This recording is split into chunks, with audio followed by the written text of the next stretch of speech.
So ಈ ತರ ನ್ಯೂರೋಪತಿಯಿಂದ ಆಗ್ತಕ್ಕಂಥ ಇದು ಗಾಯ ಅಲ್ಸರ್ಗೆ ಈ TCC ಟೋಟಲ್ ಕಾಂಟ್ಯಾಕ್ಟ್ ಕಾಸ್ಟ್ ಇದರ ನೀವೇನು ಕಾಸ್ಟ್ ಹಾಕಿದ್ರಿ ಈ ತರ ಕಾಸ್ಟ್ ಹಾಕಿ ಸ್ವಲ್ಪ ದಿನ ಭಾರ ಬಿಟ್ಟಿರೋ ತರ ನೋಡ್ಕೊಂಡ್ರೆ ಆಟೋಮೆಟಿಕ್ ಆಗಿ ನೋಡಿ ಸೇಮ್ ಇದೇ ಪಾಠ ಇಲ್ಲಿ ಗಾಯ ಇತ್ತು, ಸ್ವಲ್ಪ ದಿನ ನಂತರ ಪ್ಲಾಸ್ಟರ್ ಹಾಕಿ ಗಾಯ ಪೂರ್ತಿ ಒಣಗೋಗಿದೆ.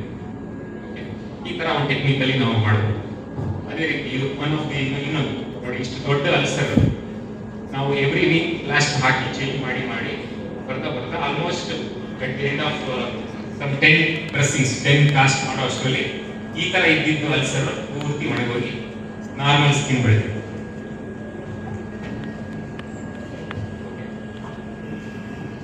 ಸೊ ನೆಕ್ಸ್ಟ್ ಆಪರೇಷನ್ಸ್, ಕೆಲವೊಮ್ಮೆ ಸರ್ಜರಿ ಕೂಡ ಮಾಡಬೇಕಾದ ಸಂದರ್ಭ ಬರ್ತದೆ. ಯಾವಾಗಪ್ಪ ಅಂತಂದ್ರೆ ಅಡ್ವಾನ್ಸ್ ಸ್ಟೇಜ್ ಆಗಿ, ಅಂದ್ರೆ ಕೆಲವರು ಈಗ ಆಲ್ರೆಡಿ ನಮ್ಮ ಮೇನ್ ಪ್ರಾಬ್ಲಮ್ ಏನಪ್ಪ ನಮ್ಮ ದೇಶದಲ್ಲಿ ಅಂತಂದ್ರೆ ಇಗ್ನೋರೆನ್ಸ್. ನಮ್ಮ ಜನಗಳಿಗೆ ಸ್ವಲ್ಪ ತಿಳುವಳಿಕೆ ಕಮ್ಮಿ, ತಿಳುವಳಿಕೆ ಇದ್ರೂ ಕೂಡ ತಕ್ಷಣ ಆಸ್ಪತ್ರೆಗೆ ಹೋಗಲ್ಲ, ಆ ರೀತಿ ನೋಡ್ಕೊಳ್ಳೋದ ಬಿಡು ಈಗ ಸ್ವಲ್ಪ ತಾನೇ ಇದೆ ಆಮೇಲೆ ಹಂಗೆ ಸರಿ ಹೋಗುತ್ತೆ ಅಂತ ಅನ್ಕೊಳ್ತಾರೆ.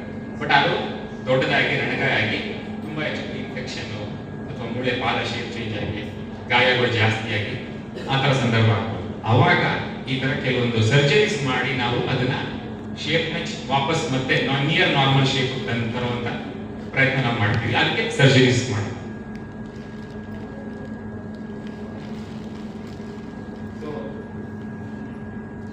ನೋಡಬಹುದು. ಇದು ಎಕ್ಸ್ರೇ ಪಾದ ಕಂಪ್ಲೀಟ್ ಆಗಿ ಕೊಲ್ಯಾಪ್ಸ್ ಆಗಿದೆ ಮಿಡಲ್ ಆರ್ಚ್. ಸೊ ಇದು ಒನ್ ಆಫ್ ದ ಸರ್ಜರಿ. ಅಂದ್ರೆ ಎಲ್ಲಿ ಅಬ್ನಾರ್ಮಲ್ ಬೋನಿ ಪ್ರಾಮಿನೆನ್ಸ್, ಮೂಳೆಗಳು ಎಲ್ಲಿ ಎಕ್ಸ್ಟ್ರಾ ಬಂದು ಒತ್ತುತ್ತಾ ಇರುತ್ತೋ ಆ ಪಾರ್ಟ್ ಆಫ್ ದಟ್ ಬೋನ್ ಅಂದ್ರೆ ಅದನ್ನ ತೆಗಿಬೇಕಾಗ್ತದೆ. ಅದನ್ನ ಮಾಡ್ಬೇಕಾಗುತ್ತೆ. ಇದು ಆ ತರ ಟೆಕ್ನಿಕ್.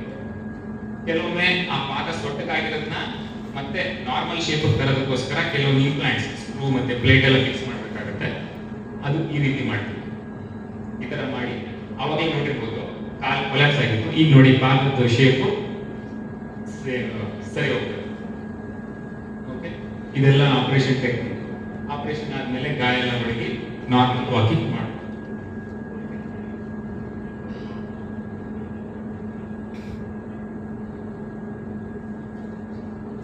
ಸೊ ಆಂಪ್ಯುಟೇಷನ್ ಈಗ ನೀವು ಸುಮಾರು ಜನ ನೀವೇ ನೋಡಿರ್ತೀರಿ, ನಿಮ್ಮ ಯಾರಾದ್ರೂ ಫ್ರೆಂಡ್ಸ್ ಇರ್ಬೋದು ಅಥವಾ ರಿಲೇಟಿವ್ಸ್ ಇರ್ಬೋದು, ಡಯಾಬಿಟಿಕ್ ಬಂತಪ್ಪ ಗ್ಯಾಂಗ್ರೀನ್ ಆಯಿತು ಕಾಲೇ ತೆಗೆದುಕೊಂಡು. So that's called amputation. ನಮ್ಮ ದೇಶದಲ್ಲಿ ಸುಮಾರು ಆಂಪ್ಯುಟೇಷನ್ಗಳು ಆಗ್ತಾ ಇದೆ. And one of the main reason is again ignorance, negligence. ಸುಮ್ಮನೆ ನೆಗ್ಲೆಕ್ಟ್ ಮಾಡಿ ತೀರಾ ಪ್ರಾಬ್ಲಮ್ ಆಗ್ತಾ ಬಂದ ಸಂದರ್ಭ ಬಂದಾಗ ಆಂಪ್ಯುಟೇಷನ್ಗೆ ಕಾಲೇ ಕಳ್ಕೊತಾರೆ. ಅಂಡ್ ನಿಮ್ಗೆಲ್ಲರಿಗೂ ಒಂದು ವಿಷಯ ಹೇಳ್ಬೇಕು ಅಂತ ಇಷ್ಟಪಡ್ತೀನಿ.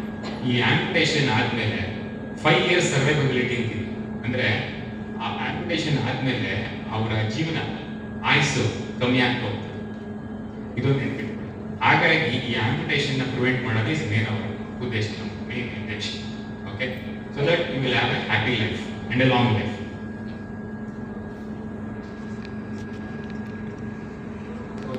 ಈಗ ನಂತರ ನಾನು ಕೆಲವೊಂದು ಉದಾಹರಣೆಗಳು ಎಕ್ಸಾಂಪಲ್ಸ್ ತೋರಿಸ್ತೀನಿ ಅಷ್ಟೇ.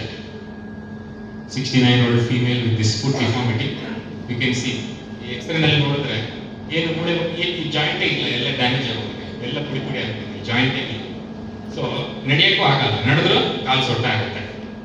ಸೊ ಈ ತರ ಸಂದರ್ಭ ಬಂದಾಗ ನಾವು ಆಪರೇಷನ್ಸ್ ಮಾಡಿ ಅದನ್ನ ಸರಿ ಮಾಡ್ಬೇಕಾಗುತ್ತೆ. ಹೇಗೆ ಮಾಡ್ತೀವಪ್ಪ ಅಂತಂದ್ರೆ ಒಳಗಡೆ ಇಂಪ್ಲಾಂಟ್ಸ್ ಪ್ಲೇಟ್ ಆಗ್ಬೋದು, ಸ್ಕ್ರೂ ಆಗ್ಬೋದು, ತುನಿ ಈ ತರ ನೇಲಿಂಗ್ ಮಾಡಿ ಈ ತರ ಸ್ಟ್ರೈಟ್ ಪಾದನ ಮತ್ತೆ ನಾರ್ಮಲ್ ಶೇಪ್ಗೆ ತಂದು ಈ ತರ ಸ್ಟ್ರೈಟ್ ಇದು ನೋಡಿ ನಾನು ಹೇಳಿದ್ದೆ ಕಾಲು ಸೊಟ್ಟ ಆಗುತ್ತೆ, ಈ ತರ ಆಗುತ್ತೆ.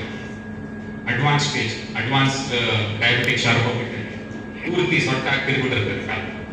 ಅವಾಗಲೂ ಕೂಡ ಎಕ್ಸ್ರೇ ತಗೊಂಡ್ರೆ ಈ ತರ ಕಾಣಿಸುತ್ತೆ. So again we do the same technique, reconstruct the joint, ಈ ರಿಕನ್ಸ್ಟ್ರಕ್ಟ್ ದ ಫುಟ್.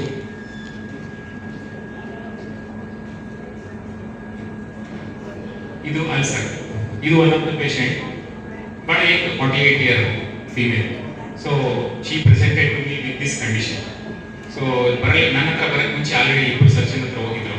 ಇಬ್ಬರು ಸರ್ಜನ್ ಹೇಳಿದ್ರು ಇಲ್ಲ ಕಾಲು ತೆಗಿಬೇಕು, ಉಡ್ಸಕ್ಕಾಗಲ್ಲ, ಇಷ್ಟು ದೊಡ್ಡ ಅಲ್ಸರ್ ಇದೆ, ಇನ್ಫೆಕ್ಷನ್ ಇದೆ, ಬಸ್ ಬರ್ತಾ ಇದೆ, ಇದು ಉಡ್ಸಲಿಕ್ಕೆ ಆಗೋದೇ ಇಲ್ಲ.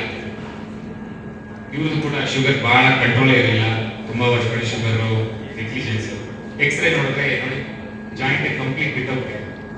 ಓಕೆ, ಈ ಪರಿಸ್ಥಿತಿ ಬಂದಾಗ ನಾನೇನಪ್ಪ ಮಾಡ್ಬೋದು, ಫಸ್ಟ್ ಸ್ಟೇಜ್ ಅಲ್ಲಿ wound ಡಿಬರೇಟೆಡ್ ಅಂದರೆ ಅಲ್ಸರ್ ಏನಿತ್ತು, ಇನ್ಫೆಕ್ಷನ್ ಏನಿತ್ತು ಅದನ್ನೆಲ್ಲ ಕ್ಲೀನ್ ಮಾಡಿ ಎಕ್ಸ್ಟರ್ನಲ್ ಫಿಕ್ಸೇಟರ್ ಅಂದರೆ ಆಚೆ ಕಡೆಯಿಂದ ಫಿಕ್ಸೇಟರ್ ಥರ ಹಾಕಿ ಸ್ಟೆಬಿಲೈಸ್ ಮಾಡಿ ಸ್ವಲ್ಪ ದಿನ ಗಾಯ ಎಲ್ಲ ಒಣಗಿ ಇನ್ಫೆಕ್ಷನ್ ಅಲ್ಲಿ ಹೋಗೋ ತನಕ ವೇಟ್ ಮಾಡಿ ನಂತರ ಈ ಪ್ರೊಸೀಜರ್ ಅಂದರೆ ಇದರ ನೇಲ್ ಹಾಕಿ ರೀಕನ್ಸ್ಟ್ರಕ್ಟ್ ಮಾಡಿ. ಸೊ ಅದಾದ ನಂತರ ಕಾಲು ಅವ್ರು ಮತ್ತೆ ಅದು ಕಾಲು ಸೇವ್ ಆಯಿತು, ಮತ್ತೆ ಅವ್ರು ನಿಂತ್ಕೊಂಡು ನಡೆಯೋ ಮಟ್ಟಿಗೆ ಬಂದರು.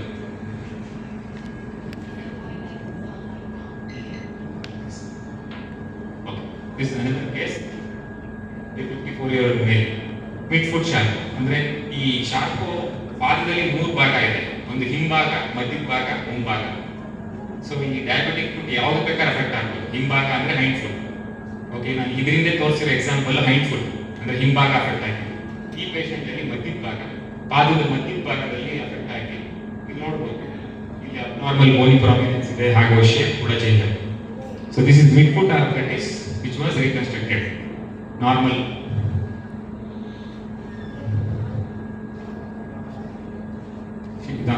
After surgery